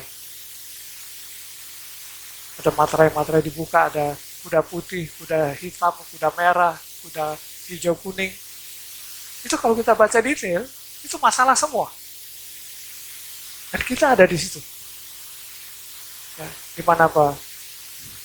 Kuda putih itu yang duduk di atasnya berbaju putih, bermahkota, yang memegang busur. Itu COVID. Kita ada di sini zaman ini. Nanti kuda hitam. Ada kuda merah. Ada yang namanya apa? Goncangan ekonomi. Ada kuda hijau kuning. Itu bicara tentang apa? Kelompok-kelompok yang antikris akan menang dan kita akan dibantai. Kita masih ada. Ya, materai pertama, materai kedua sampai ke-7 kita masih ada. Tadi terakhir materai ke-7 dibilang ada sangkakala yang muncul. 7 sangkakala lagi. Nah di sangkakala ini kalau kita baca, ya, coba kita lihat di Wahyu 8 ayat 7. Lalu malaikat yang pertama meniup sangkakala dan terjadilah hujan es dan api. Kita masih ada nggak ini? Hujan es dan api, kita masih ada loh. Karena ini baru sangkakala yang dibuka. Tadi materai, ini sangkakala. Bercampur darah dan semua itu dilemparkan ke bumi, maka terbakarlah sepertiga dari bumi dan sepertiga dari pohon-pohon dan hanguslah seluruh rumput-rumput hijau. Kita ada di sini. Tetapi kalau Mazmur 91 menyertai kita, kita penonton. Berapa banyak yang memiliki Mazmur 91 dan percaya dan menjadi itu pegangan, yang mempersiapkan imannya. Sehingga kalau hari yang jahat itu datang, engkau tidak akan mengalaminya. Ayat 8. Lalu malaikat yang kedua meniup sangkakala dan ada sesuatu seperti gunung besar yang menyala-nyala oleh api, dilemparkan ke dalam laut, dan sepertiga dari laut itu menjadi darah. Kita masih ada nih. Terus sampai yang ke-15 ya. Kita masih ada terus. Ayat 9 satunya. Wahyu 9 ayat 1.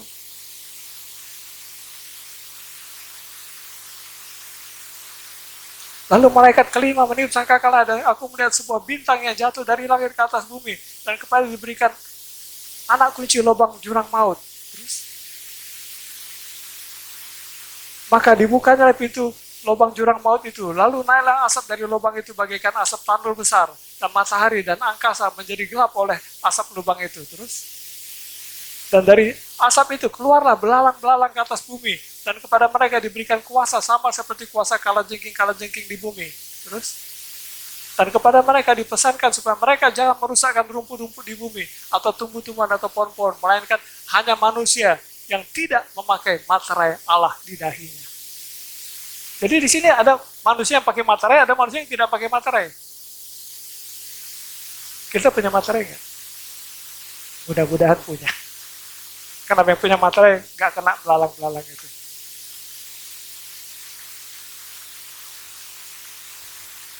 (13)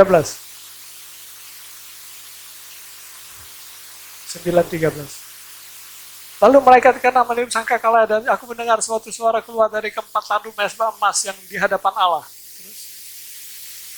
Dan berkata kepada malaikat yang keenam yang memegang sangkakala itu, lepaskanlah keempat malaikat yang terikat dekat sungai besar Efrat.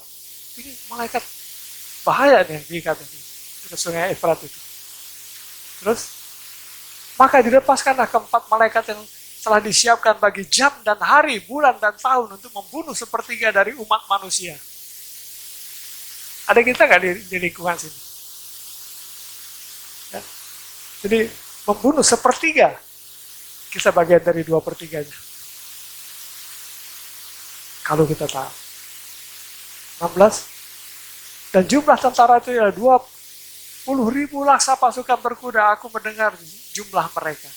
Jadi begitu besar pasukan yang akan membantai manusia di bumi.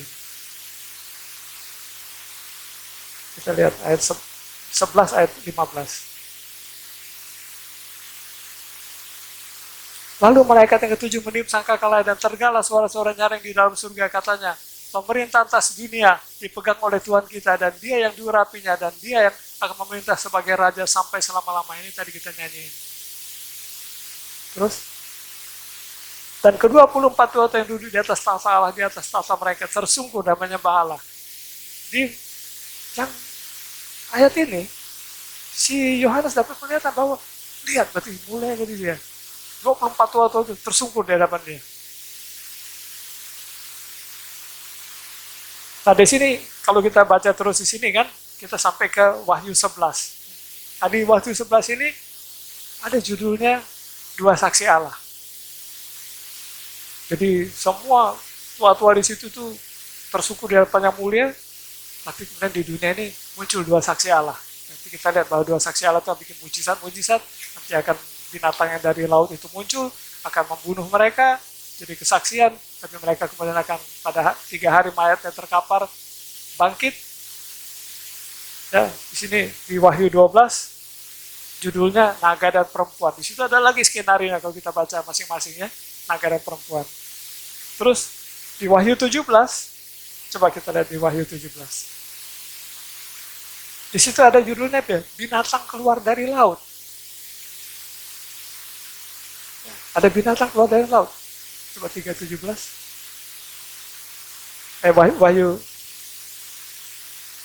Wahyu 13. Maaf. Dan tidak seorang pun yang melihat atau menjual saya daripada mereka. Oh bukan. Sorry.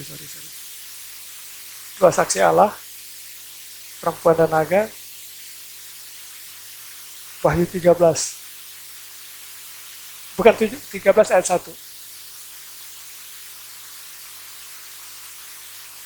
Dan ia tinggal berdiri di pantai laut.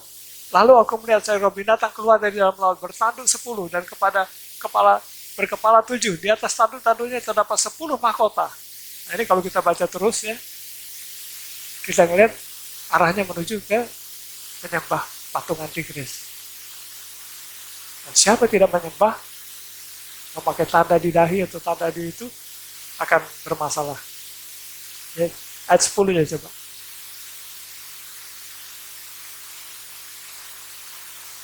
Barang siapa ditentukan untuk ditawan, ia akan ditawan. Barang siapa ditentukan untuk dibunuh dengan pedang, ia harus dibunuh dengan pedang. Yang penting di sini ialah ketabahan dan iman orang-orang kudus. Ini orang kudus bukan yang mengalami. Kita orang kudus bukan. Yang mati oleh pedang akan mati oleh pedang. Siap terima kodrat ini? Yang mati dibunuh akan mati dibunuh.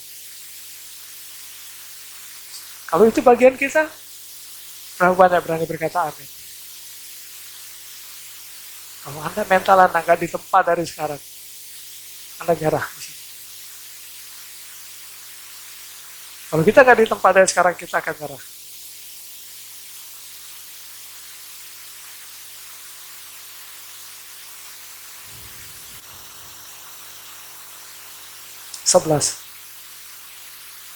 Dan aku melihat seekor binatang lain keluar dari dalam bumi dan bertanduk dua seperti anak domba, dan ia berbicara seperti seekor naga terus.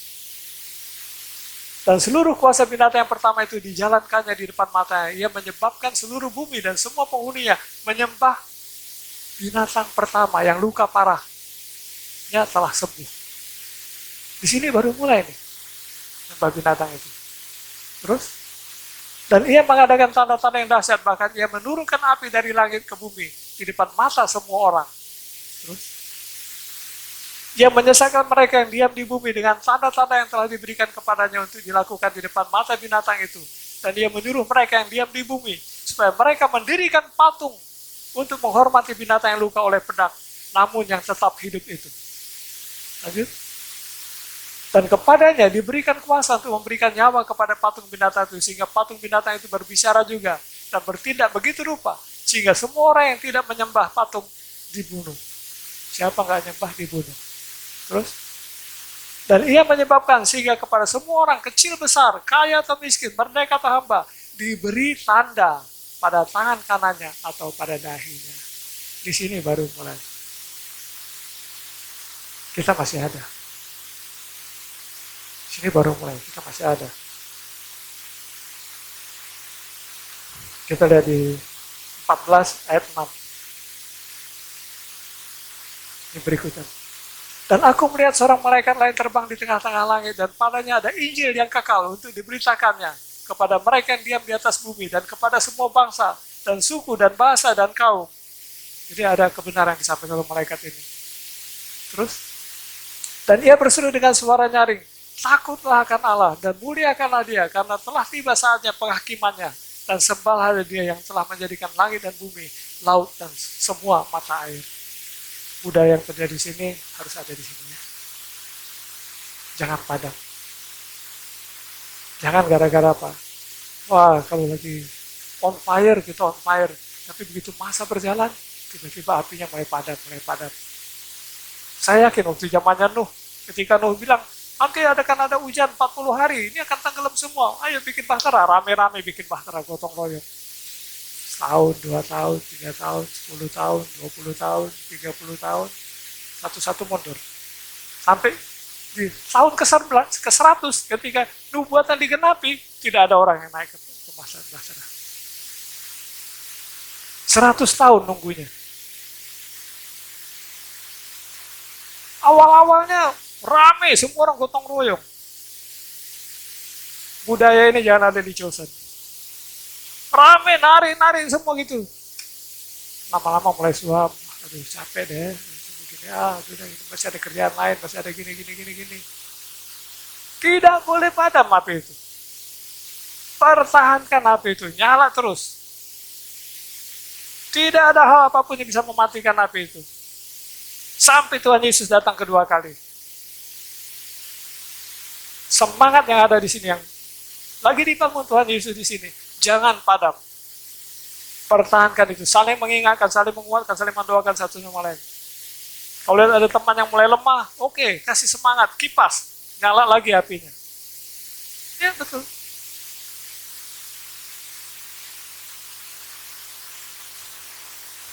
Terus, dan seorang malaikat lain berdua menyusul dia dan berkata, sudah rubuh Babel, kota besar itu yang telah memabukkan segala bangsa dengan anggur hawa nafsu cabulnya. Terus, dan seorang malaikat lain, malaikat ketiga menyusul mereka dan berkata dengan suara nyaring, jikalau seorang menyembah binatang dan patungnya itu, dan menerima tanda pada dahinya atau pada tangannya, 10, maka ia akan minum dari anggur murka Allah. Artinya habis ini ada menu berikutnya, anggur murka Allah. Dan malaikat itu mengingatkan semua. Maka ia akan minum dari anggur murka Allah yang disediakan tanpa campuran dalam cawan murkanya. Dan ia akan disiksa dengan api dan belerang di depan mata malaikat-malaikat kudus, di depan mata anak domba. Terus, maka asap api menyiksa mereka itu naik ke atas sampai selama-lamanya. Dan siang malam mereka tidak henti-hentinya disiksa, yaitu mereka yang menyembah binatang serta patungnya itu. Dan barang siapa yang telah menerima tanda namanya. Terus satu lagi. Yang penting di sini adalah ketekunan orang-orang kudus yang menuruti perintah Allah dan iman kepada Yesus. Ya, jangan padamkan iman, jangan padamkan hati itu. Nah, di sini 14 ayat 14. Di sini ada tuayan. Ada tuayan. Dan sini kalau kita baca ada dua tuayan. Coba 14. Dan aku melihat sesungguhnya ada suatu awan putih, dan di atas awan itu duduk seorang seperti anak manusia dengan sebuah mahkota emas di atas kepalanya dan sebilah sabit tajam di tangannya. Ini tokoh pertama yang akan menuai. Seorang anak manusia dengan sebuah mahkota emas di atas kepalanya. Terus, maka keluarlah seorang malaikat dari bait suci, dan ia berseru dengan suara nyaring kepada dia yang duduk di atas awan itu, ayunkanlah sabitmu itu dan tuailah, sebab sudah tiba saatnya untuk menuai, sebab tuai yang di bumi sudah masak. Ini baru rapture. Ketika dia menuai, rapture. Orang-orang bertahan. Terus, dan ia yang duduk di atas awan itu mengayunkan sabitnya ke atas bumi, dan bumi pun dituailah. Terjadi pengangkatan, kita semua berangkat. Terus, dan seorang malaikat lain keluar dari bait suci dan di surga. Juga padanya ada sebilah sabit tajam. Terus, dan seorang malaikat lain datang dari mesbah. Ia berkuasa atas api dan ia berseru dengan suara nyaring kepada malaikat yang memegang sabit tajam itu. Katanya, ayunkanlah sabitmu yang tajam itu dan potonglah buah-buah pohon anggur di bumi karena buahnya sudah masak. Terus, lalu malaikat itu mengayunkan sabitnya ke atas bumi dan memotong buah pohon anggur di bumi dan melemparnya ke dalam kilang besar, yaitu murka Allah. Nah, ini orang-orang yang di kilang ini, masuk ke kilang ini adalah orang-orang yang memakai tanda itu. Masuk ke kilangan ini. Orang yang pakai tanda itu. Terus, dan buah-buah anggur itu dikilang di luar kota, dan dari kilang itu mengalir darah tingginya sampai ke kekang kuda dan jauhnya 200 mil. Begitu banyak orang yang kalah karena memakai tanda binatang itu. Nah, di sini kalau kita baca terus di sini ya, di ayat 15, di situ di pasal 15, di situ bicara tentang 7 malapetaka. 7 malapetaka ini adalah anggur murka Allah. Nah, kita udah nggak ada anggur murka Allah. Siapa yang keterima anggur murka Allah ini? Penguasa dunia ini. Orang-orang yang pakai tanda udah dilibas. Orang-orang yang menolak tanda udah rapture. Yang tinggal penguasa-penguasa dunia itu kena anggur murka Allah. Jadi lihat ya, masih panjang perjalanan kita. Satu harinya Tuhan itu 1000 tahunnya manusia. Kalau Tuhan bilang, aku datang segera, udah 2000 tahun ya, kita tunggu. Jangan lengah, jangan kemudian gara-gara kita nunggu kelamaan kayak si Nuh. Akhirnya satu persatu orang udah pada ngilang. Sampai ketika berangkat hanya 8 orang di dalam kapalnya Nuh. Saking nunggunya udah kelamaan. Kita lihat dulu, kita ngomong tentang, wah, akhir zaman, wah, siapin bikin persiapan untuk hari yang susah. Coba kalau dulu kita kemudian timbun barang, timbun beras, timbun apa segala macam, udah bulukan sekarang. Iya, tapi lihat, waktu pertama kali kita dapat kabar-kabar itu, kita baca-baca itu nubuatan-nubuatan, pesan Tuhan, kita berapi-api. Nah, kita mesti siap, kita mesti gini-gini. Sampai orang-orang di Amerika bikin apa? Bunker, bikin apa segala macam. Udah datang belum hari ini?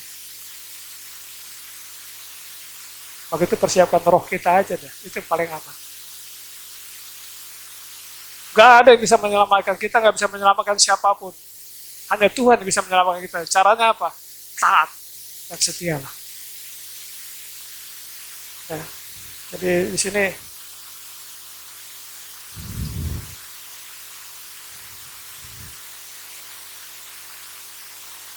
kenapa bisa terjadi pelanggaran?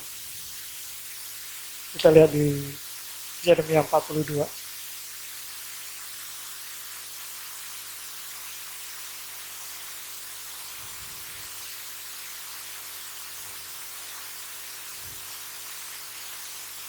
Di sini Yeremia 42:1, ini ada kasus ya, di mana apa? Ada orang-orang yang menolak ya. Orang-orang yang lagi bermasalah sama kerajaan Babel. Dan kemudian sini mereka mendapat ancaman dan mereka hatinya kepengen lari ke Mesir. Karena menurut mereka di Mesir mereka aman. Tapi di sini Yeremia bilang apa? Kemudian datanglah semua perwira tentara di antara Yohanan bin Kareah dan Asaria bin Hosaya beserta seluruh rakyat dari yang kecil sampai yang besar. Jadi seluruh rakyat datang.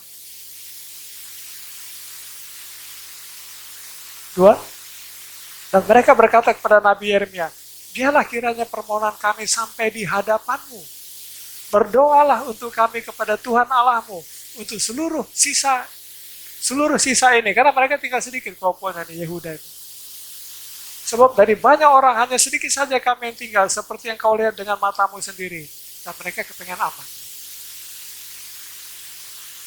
Di benak mereka tuh mereka kepengen lari ke Mesir supaya aman. Tapi di sini mereka datang ke Yeremia, tanya pendapat Yeremia. Semoga Tuhan Allah memberikan kepada kami jalan yang harus kami tempuh dan apa yang harus kami lakukan. Kelihatannya taat. Terus jawab Nabi Yeremia kepada mereka, permohonanmu sudah kudengar. Lihat, aku akan berdoa kepada Tuhan Allahmu seperti yang kamu minta itu. Dan segala firman yang diberi Tuhan sebagai jawaban akan kuberitahu kepada kamu. Sepatah kata pun tidak akan kudiamkan kepadamu. Terus berkata mereka kepada Yeremia, biarlah Tuhan menjadi saksi yang benar dan yang dapat dipercaya terhadap kami. Jika kami tidak berbuat menurut segala firman yang disuruh Tuhan Allahmu kusampaikan kepada kami. Terus maupun baik ataupun buruk, kami akan mendengarkan suara Tuhan. Jadi mereka sudah siap. Memang kalau dari Yeremia ada berita baik atau buruk, kami siap.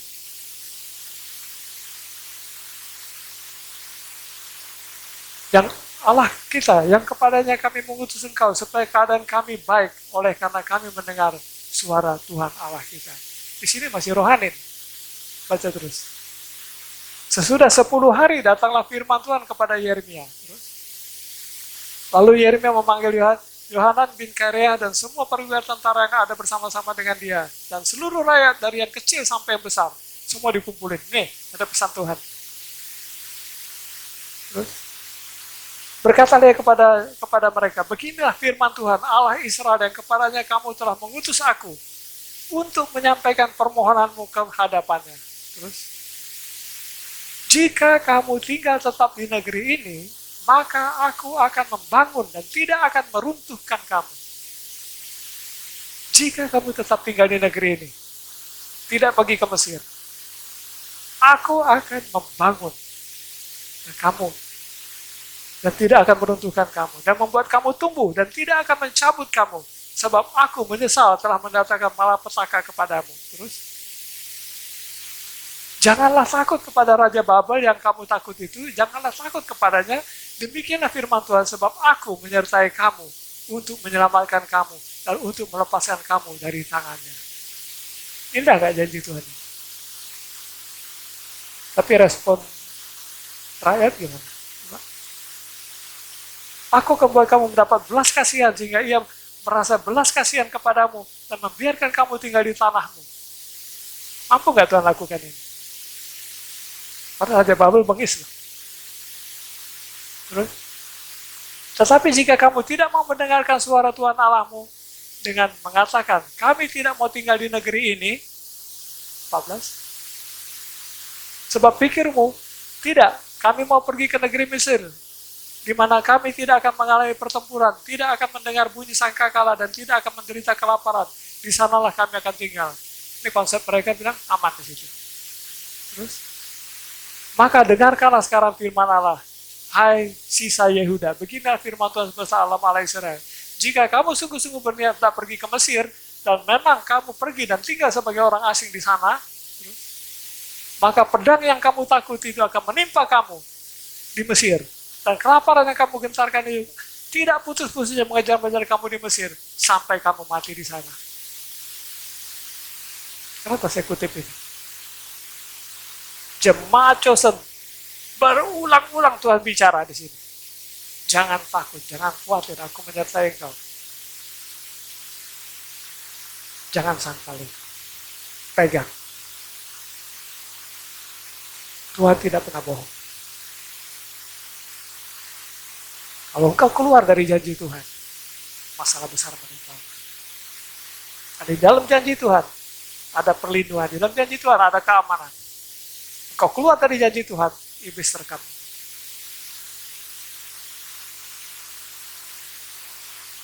Gak banyak gereja-gereja yang mengalami Tuhan bicara, Tuhan bicara, Tuhan bicara.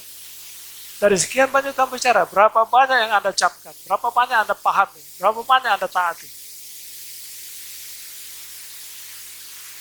Masih ada jemaat yang khawatir, masih ada jemaat yang takut, bertobatlah. Ya. Kalau gitu Tuhan ngomong sama dinding. Tuhan ngomong sama orang dicintainya, Tuhan ngomong sama orang dikasihinya. Tuhan mau membesarkan hatimu, Tuhan memberikan kau kekuatan. Jika aku besertamu, siapa lawanmu? Tapi berapa banyak yang percaya? Berapa banyak yang masih mau pergi ke Mesir? Berapa banyak yang gak mempersiapkan diri? Berapa banyak yang gak bersekutu dengan Tuhan? Tuhan janji, aku datang, aku nunggu diundang, aku mengetuk. Berapa banyak yang membuka pintu? Berapa banyak yang dikuatkan oleh Tuhan? Berapa banyak yang ingin benar-benar mengalami pertumbuhan di dalam Tuhan?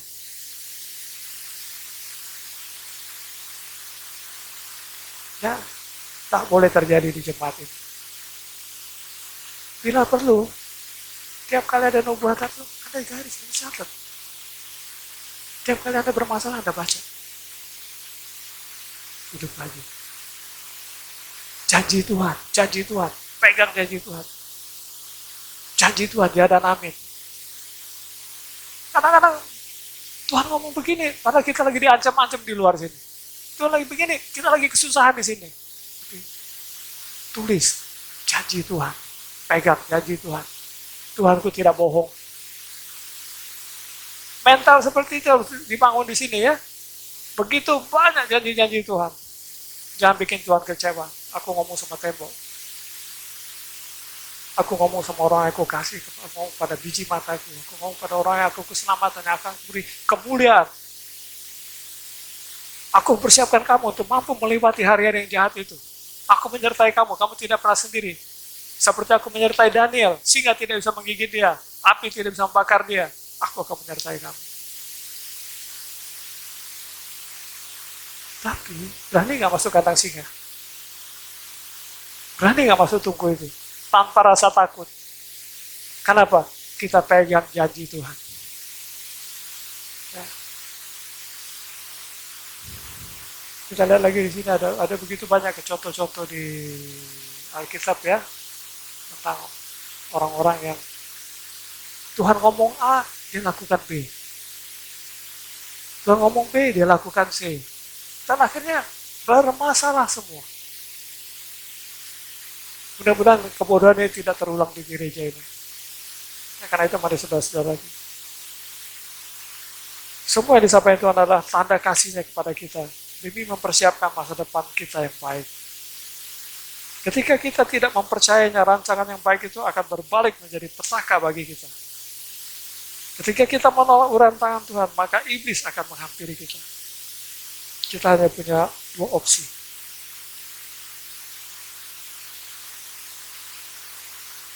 Berjalan dalam terang, atau kegelapan akan datang kepada kita. Berjalan terang itu dia, oke, berjalan bersama-sama Tuhan, berjalan bersama lewat firman. Kalau Anda baca firman, baca, tapi Anda tidak melakukannya, Anda berjalan dalam gelap.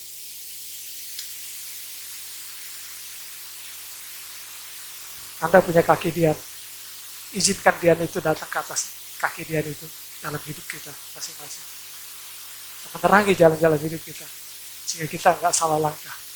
Tidak ada perangkap yang bisa kita ini, tidak ada batu yang bisa bikin kita tersandung, karena dian itu menerangi jalan kita.